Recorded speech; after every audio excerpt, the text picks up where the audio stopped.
पुणे एअरपोर्टच्या नवीन टर्मिनलचा आढावा घेतला आमचे प्रतिनिधी मंदार गोंजारेंनी।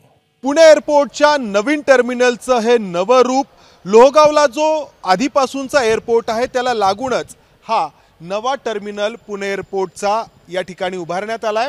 आणि या नवीन टर्मिनलमुळे पुणे एअरपोर्टची जी प्रवाशांची क्षमता आहे ती 2 लाखांहून 5 लाखांपर्यंत पोहोचणार आहे।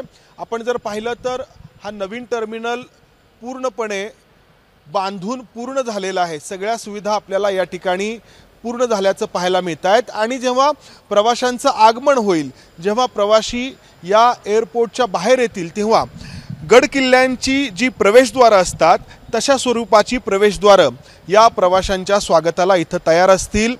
काळ्या पाषाणामध्ये आपण पाहतो की गड किल्ल्यांची प्रवेशद्वार उभारलेली असतात, तशाच स्वरूपाचं बांधकाम या ठिकाणी करण्यात आलंय। महाराष्ट्राची जी ओळख आहे, जी वास्तुशैली आहे, त्या वास्तुशैलीचा नमुना या ठिकाणी प्रवाशांना पाहायला मिळणार आहे।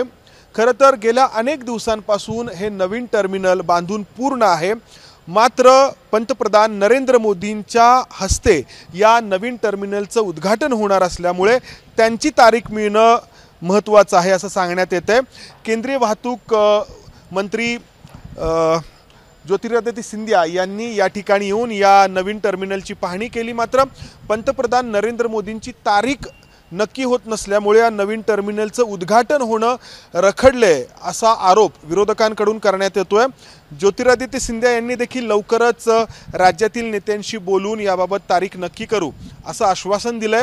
यामुळे पुणे एअरपोर्टची प्रवासी क्षमता वाढणार आहे। प्रतीक्षा आहे ती पंतप्रधान नरेंद्र मोदींची वेळ नक्की होण्याची, जेणेकरून हा नवीन टर्मिनल सुरू होऊ शकेल। कॅमेरामन राजेश बिडकरसह मंदार गोंजारी, एबीपी माझा, पुणे। एबीपी माझा, उघडा डोळे बघा नीट।